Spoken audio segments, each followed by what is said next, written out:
In Blender, when you want to switch from viewport view into a camera, you need to first select the camera in the outliner and click 0 on the numpad in the viewport area for you to switch to that camera.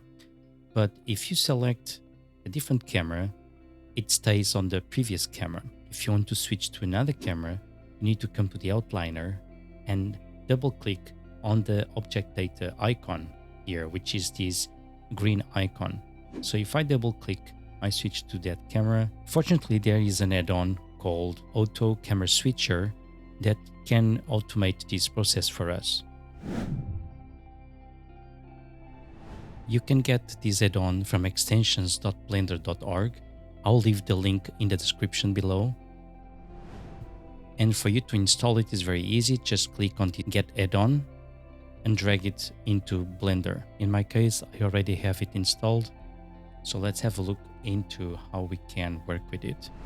This add-on creates this icon here that serves to enable and disable it in a very convenient way.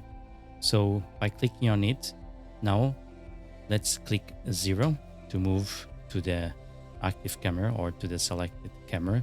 And then every time we just click on a camera like such, it switches cameras. I always have this add-on active.